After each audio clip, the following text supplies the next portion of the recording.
Hello friends, हम सीख रहे हैं एसटी कॉलरिज और उनकी जो कुबला खान के बाद second important poem the rime of the ancient mariner हम स्टार्ट करने जा रहे हैं। तो आज के लेक्चर में हम पोयम की का इंट्रोडक्शन, उसकी ब्रीफ समरी और उसको फिर हम डिटेल एक्सप्लेन करते चलेंगे। क्लियर? तो चलिए एक बार पोएम की बैकग्राउंड और ब्रीफ समरी और फिर पोएम को शुरू करते हैं। Let's start without wasting any time. देखिए, सबसे पहले तो पोएम का थोड़ा सा इंट्रोडक्शन मैं दे दूं। ये जो प्रेजेंट पोएम है ये है एक बैलेड,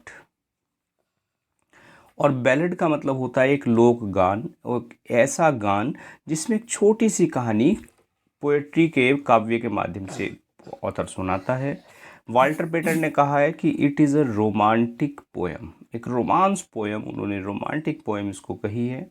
और वाल्टर पेटर का विश्वास है कि कॉलेज ने जब ये पोएम है इसको अद्भुत बातों के किस्से कहानियों को पढ़ने से जो उनको प्रेरणा मिली, उस प्रेरणा से प्रेरित होकर उन्होंने अपने मनोरंजन के लिए इसकी रचना की। उसमें कुछ पोएम्स का, कुछ बुक्स का नाम लिया जाता है, जैसे परचाज एक ऑथर रहे हैं, उनकी एक पोएम थी पिलग्रिम्स। हेक्ल्यूट की कुछ जल यात्राओं के उन्होंने वर्णन किए थे। ऐसा ही कुछ था जिससे प्रेरित वो हुए। और विलियम वर्ड्सवर्थ ने बताया कि 1797 के ऑटम में उन्होंने इस पोएम को प्लान किया था लिखने के लिए। और सबसे बड़ी बात यह है कि पोएम को कॉलेज ने स्वयं लिखा। पहले तो ये था कि दोनों लोग कोलैबोरेशन में लिखेंगे, वर्ड्सवर्थ और कॉलेज, लेकिन उसको उन्होंने डिस्कार्ड कर दिया प्लान को और खुद ही ये पोएम लिख डाली। कहानी में उन्होंने एक जहाज को जोड़ा, एक सपने पर आधारित है, और एक ऐसा सपना जो क्रूशेंक ने उन्हें एक बार बताया था। और इस कहानी में एक क्षेत्र की जो प्रेत आत्माएं हैं, प्रेत आत्माओं को उस शिप में अनेक नाविकों को मारना था और समुद्र में भयंकर तूफान भी उठाना था कहानी में। तो वर्ड्सवर्थ ने उन्हें सुझाव दिया कि वृद्ध नाविक है, नाविक के द्वारा किसी एल्बाट्रोस नामक पक्षी को पहले मारो, उसका वध किया जाना चाहिए। उसके बाद उस क्षेत्र की आत्माओं द्वारा उसके वध का बदला लेने के लिए जहाज के सभी नाविकों को अपना शिकार बना देना चाहिए। वर्ड्सवर्थ ने ये भी उन्हें सलाह दी, उन्हें बताया कि जो जहाज है उसका जो परिचालन है वो मृत मल्लाह के हैं, उनकी आत्माओं के द्वारा किया जाना चाहिए। क्लियर? इसके बाद वर्ड्सवर्थ ने उन्हें 2 लाइन भी बताई और कहा कि इन लाइन को भी इसमें शामिल कर लें, वो सुझाव उन्होंने दिया। लाइन थी, and listen like a 3 years child the mariner had his will. Clear? तो 13 नवंबर 1797 को इस पोएम को स्टार्ट किया गया और सितंबर 1798 में ये पोएम पूरी हो गई। और जैसा आप जानते हैं, फर्स्ट पब्लिकेशन जो इसका हुआ वो लिरिकल बैलेड में हुआ। लंबी पोएम है जिसमें लगभग 600 to 55 लाइन्स हैं, और उसको आसान बनाने के लिए घटनाओं को उन्होंने 7 भागों में बांटा है। 7 सेक्शन जो हैं पोएम के हैं। अब बात कर लेते हैं, तो बैकग्राउंड थी पोएम की, इसकी ब्रीफ समरी की हम बात कर लेते हैं। तो इसमें क्या है, एक वयोवृद्ध सेलर है, एक यानी बूढ़ा ओल्ड सेलर है। वो किसी की शादी की दावत में जा रहे 3 युवकों को पकड़ लेता है और उनमें से एक को अपनी कहानी सुनाता है। और वो कह रहा है कि एक बार उसका जहाज जो है वो समुद्री तूफान के द्वारा जो दक्षिणी ध्रुव के महासागर में ले जाया जाता है। एक स्थान पर उसके जहाज के चारों ओर हिमशिलाएं जो हैं वो अड़ जाती हैं। तभी एक विशाल एक पक्षी आता है जिसे अल्बाट्रॉस कहते हैं, वो हिम के कोहरे से निकलकर उस जहाज पर आकर बैठ जाता है।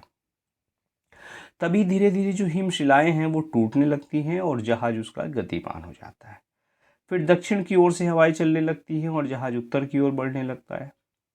उस जहाज पर लगभग जो सेलर थे वो थे फ्रेंड्स 200, और उन सभी को, उस पक्षी को, उन्हें लगा कि ये पक्षी एक शुभ पक्षी है और शुभ पक्षी मानकर उसको भोजन खिलाते हैं। वो पक्षी कई दिनों तक रोज जहाज पर आकर उतरता है और मल्लाहों द्वारा किया गया भोजन खाता है। फिर एक दिन क्या होता है, उस बूढ़े आदमी को पता नहीं क्या उसके दिमाग में आती है, वो अपना धनुष बाण उठाकर उस पक्षी को मार डालता है, अल्बाट्रॉस को मार डालता है। तो पहले तो उसके जो साथी थे उन्होंने उसे कहा कि भाई तुमने इस पक्षी की हत्या कर दी, ये ठीक नहीं किया, ये शुभ पक्षी था। पहले तो उसको बुरा भला बुरा कहते हैं। लेकिन जब अगले दिन जो फॉग था और मौसम था वो साफ़ हो जाता है और आसमान में सूरज निकलता है, तो उन्हें लगता है कि उस पक्षी का जो वध था वो उचित था। फिर अचानक उसी दोपहर को उनका जो जहाज़ है एक शांत समुद्र में प्रवेश करता है। हवा चलनी बंद हो जाती है और जहाज़ निश्चल खड़ा हो जाता है। ऊपर आकाश में सूर्य बिल्कुल लाल होकर भीषण गर्मी जो है गर्मी बरसाता है। धीरे धीरे पीने का पानी भी समाप्त हो जाता है और जहाज़ के जो पाल हैं वो सिकुड़ जाते हैं। और उसी रात को मृत्यु जैसी आग एक जहाँ तहाँ नाचती नजर आती है और समुद्र का जल भी उससे जलने लगता है। तभी रात को कुछ नाविक जो हैं वो एक सपना देखते हैं कि उस पक्षी के वध का बदला लेने के लिए एक आत्मा उनके जहाज का पीछा कर रही है और उन पर भीषण जो ये परेशानियां आ रही हैं इनकी वर्षा हो रही है। इस सपने में सभी को सुनते हैं, वे सभी इस सपने को सुनते हैं। और अगले दिन शाम को जो ओल्ड सेलर था वो आकाश में एक जलयान का ढांचा देखता है जिसमें दो आत्माएं उसको बैठी नजर आती हैं।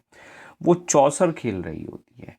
उनमें से एक चिल्लाकर कहती है कि मैं जीत गई हूँ, जिसके कहने का जो मतलब था कि मैंने सभी नाविकों को मार डाला है, उनके प्राण जो है जीत लिए हैं। जल्दी ही सूरज अस्त हो गया, तारे निकले और डूब गए। फिर ओल्ड सेलर को 200 जो नाविक थे उसके साथी वो एक एक करके मर गए। इसके बाद फ्रेंड्स उन आत्माओं ने वृद्ध आत्मा जो व्यक्ति था सेलर उसको सताने का काम शुरू कर दिया। वो अकेलेपन से घबराकर दुखी हो गया। समुद्र और आकाश उसे अपनी आंखों पर बोझ के समान लगने लगे। तभी उसने अपनी आंखें बंद कर ली, परंतु उसे कोई चैन नहीं मिल रहा था। वो जाने बिल्कुल अब अकेला पड़ गया था। फिर एक दिन उसने जल में रहने वाले कुछ सांप देखे। उन्हें देखकर बड़ा खुश हुआ और उसे लगा कि अब मैं सुखी हो जाऊंगा। एक अच्छा काम था। फिर अभिशाप फिर उसके ऊपर आ टूटा। उसके हृदय में शांति हो गई, आंखों में नींद आ गई, आसमान से वर्षा होने लगी और मृत नाविकों के शरीरों में जो देव आत्माएं थी वो प्रविष्ट हो गई और वे सारी उठ बैठी और वे देव आत्माएं जहाज को जलाने लगती हैं। तभी एक स्थान पर वृद्ध नाविक ने देखा कि उसके जहाज से एक आवाज़ आई और आवाज़ के साथ एक जहाज उसका रुक गया। उसके बाद वो मूर्छित हो गया। जब उसे होश आता है तो उसने उन प्रेतात्माओं को आपस में बातें करते हुए देखा। समय बीत गया। एक दिन उसने देखा कि उसका जो जहाज है वो इंग्लैंड पहुंच जाता है। तभी सभी आत्माएं जो है मल्लाहों के मृत शरीर को त्याग कर ऊपर चली जाती हैं। फिर उसने देखा कि एक पायलट और एक पवित्र हृदय वाला सन्यासी नाव में बैठकर उसके जहाज की ओर जा रहे थे। तभी अचानक ही वृद्ध नाविक का जो जहाज था वो दो लहरों में डूब गया, परंतु उसे जो है पायलट और सन्यासी ने बचा लिया। बाद में सन्यासी को अपने पाप की कहानी उसने सुनाई और उसका आशीर्वाद मांगा। और अपनी कहानी शादी में जो मेहमान था उसको सुनाने के बाद वृद्ध नाविक जो है उससे कहता है कि ईश्वर की सर्वोत्तम जो प्रार्थना है वो ईश्वर द्वारा बनाए गए बड़े बड़े जीवों को प्रेम करना है। जो भी इन जीवों को प्रेम करता है वो जो परमात्मा है, ईश्वर है, उसकी सबसे अच्छी जो है वो प्रार्थना करता है, उसका वो सबसे अच्छा सेवक होता है। तो ये तो थी फ्रेंड्स इसकी समरी। अब हम आगे बढ़ जाते हैं, इसको एक्सप्लेन करते हैं। देखें, it is an ancient mariner. Ancient कहते हैं बूढ़ा, ओल्ड, और मारिनर कहते हैं सेलर। कि ये एक क्या था, एक बूढ़ा सेलर था। It is an ancient mariner and he stopped one of three. और उसने वन ऑफ थ्री, तीन में से एक को, स्टॉप कहते हैं रोक दिया। उसने जो शादी में जा रहे गेस्ट थे, शादी में जाने वाले मेहमान थे, विवाह उत्सव में शामिल होने के लिए तीन मेहमानों में से वो एक को रोक देता है। By thy long beard and glittering eye now wherefore stop thou me. तब जो मेहमान है वो उससे पूछता है कि वाई दाई लॉन्ग बियर्ड, कि तुम लंबी दाढ़ी वाले व्यक्ति हो, एंड ग्लिटरिंग आई, और आईज, और तुम्हारी जो आँखें हैं, जो आँख हैं वो कैसी हैं, चमकीली हैं। अपनी लंबी दाढ़ी, सफ़ेद बाल और चमकीली आँखों के प्रभाव से Y where four stop thou मी, तुम मुझे क्यों रोक रहे हो। कह रहा कि तुम मुझे क्यों रोक रहे हो अपने दाढ़ी और चमकीली आँखों के प्रभाव से। किसको रोकता है? शादी में जा रहे 3 युवकों में से एक को वो रोक लेता है। The bridegroom's doors are open wide, और जो ब्राइड ग्रूम यानी जो दूल्हा है, दूल्हे के जो घर हैं, दूल्हे का जो चौखट है वो क्या है? आर ओपन वाइड, वो खुल गए हैं, दूल्हे ने दरवाजे अपने खोल दिए हैं। And I am next of kin, और मैं उसका एक नज़दीक का रिश्तेदार हूँ। यानी कह रहा है मेहमान, वो कह रहा है 3 में से एक जो व्यक्ति था कि दूल्हे ने अपने घर के दरवाजे मेहमानों के स्वागत के लिए अपनी चौखटें खोल दी हैं, चौपट खोल दिए हैं, और मैं दूल्हे का एक रिश्तेदार हूँ, नज़दीकी रिश्तेदार हूँ। The guest are met, the feast is set, और गेस्ट आर मेट, मेहमान जो है, अधिकतर मेहमान पहले ही पहुँच चुके हैं, और फीस्ट कहते हैं दावत को, फीस्ट इज सेट, और जो दावत की मेज़ें हैं वो सज गई हैं, वो बिल्कुल सजी पड़ी हैं, दावत लगी हुई है। Mayest hear the married in, और mayest hear means you may hear, mayest you may hear the married in, दिन कहते हैं फ्रेंड्स कोलाहल को, शोर को, और मैरी कहते हैं प्रसन्नता से भरा हुआ, और तुम, वो कह रहा है उस सेलर से कि तुम स्वयं भी मेहमानों का जो आनंदपूर्ण शोर है उसको तुम सुन सकते हो।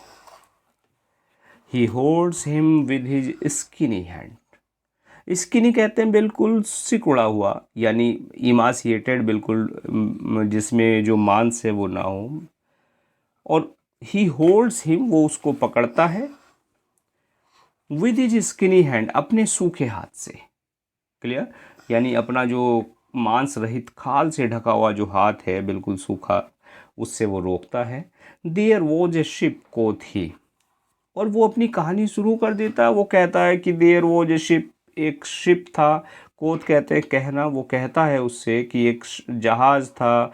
होल्ड ऑफ अनहैंड मी, तभी वो कहता है कि होल्ड ऑफ, कहता है भाई छोड़ दो, अनहैंड मी मुझे छोड़ दो। ग्रे बियर्ड, ग्रे बियर्ड यानी सफ़ेद दाढ़ी वाले लून, लून कहते हैं फ्रेंड्स रास्कल को, कहता है कि बूढ़े बदमाश, सफ़ेद दाढ़ी वाले बदमाश, मुझे तू छोड़ दे। As soon his hands dropped he, as soon means immediately, और तुरंत वो क्या करता है, तत्काल ही उसके कंधे से अपना हाथ जो है वो हटा लेता है। क्लियर? कहता है कि भाई तुम अपना, जब वो बूढ़ा आदमी उसको रोकता है अपने मांस रहित खाल ढके हाथ से, कहता है कि मेरी कहानी सुन, कहानी सुनाता है कि एक जहाज़ था। तभी वो कहता है कि यार तुम तो क्या हो, एक ग्रे बियर्ड लोन हो, मतलब तुम तो एक सफ़ेद दाढ़ी में एक बदमाश व्यक्ति हो, बूढ़े बदमाश हो, और अपना हाथ हटा लो, होल्ड ऑफ, मुझे छोड़ दो, अनहैंड मी, अपना हाथ यहाँ से हटा लो। और इस पर एस्टोन हिज हैंड ड्रॉप थी, इस पर जो वृद्ध नाविक है तत्काल उसके कंधे से अपना हाथ जो है वो हटा लेता है। क्लियर हुई 4 line? He holds him with his glittering I, glittering कहते हैं चमचमाती हुई। फिर उस मेहमान को अपनी चमकीली आंखों के प्रभाव से वो रोक लेता है। The wedding guest stood still, stood still माने स्थिर खड़ा हो जाता है। कौन?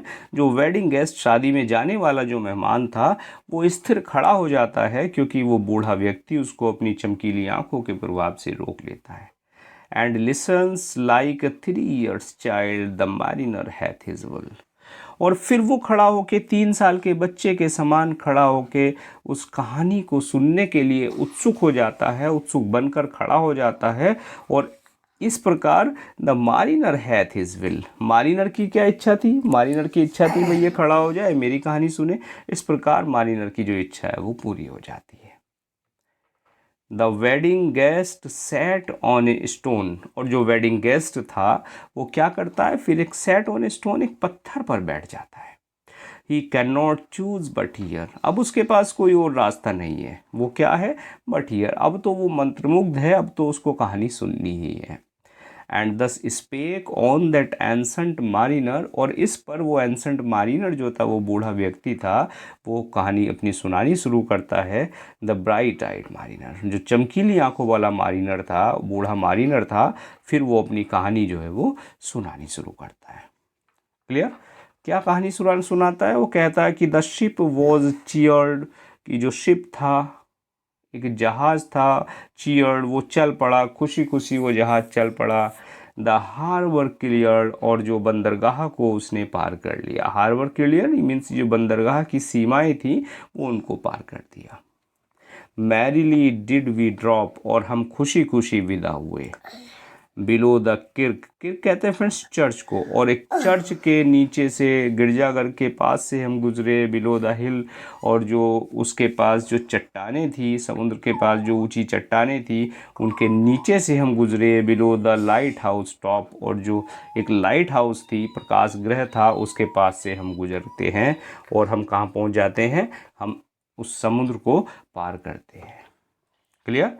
यानी वो कह रहा है कि वो जहाज चलने लगा और खुशी खुशी तट पर मौजूद जो मल्लाह थे, उनके जो परिजन थे, उन्होंने आनंदपूर्वक हमें विदा किया, और उस हार्बर की उस जो बंदरगाह की सीमाओं को वो जहाज पार कर जाता है, और फिर आनंदित हृदय से हम समुद्र में स्थित जो ऊंची पहाड़ी थी, पहाड़ी पर स्थित गिरजाघर के पास से हम गुजरे, और जल की ओर झुकी हुई चट्टान के नीचे से हम गुजरे, और फिर हम एक लाइट हाउस प्रकाश गृह के पास से गुजरकर खुले समुद्र में हम प्रविष्ट हो जाते हैं।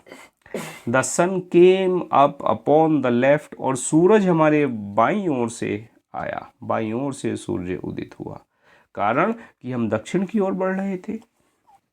आउट ऑफ द सी केम ही, समुद्र से वो बाहर आ जाता है, समुद्र से बाहर आता हुआ प्रतीत होता है सूर्य। एंड ही शोन ब्राइट, और वो शोन ब्राइट यानी वो दिन भर तेजी से चमकता रहा। And on the right went down into the sea, और शाम को वो हमारे दाहिनी ओर समुद्र में वो क्या हो गया, वेंट डाउन मतलब अस्त हो गया। Clear friends?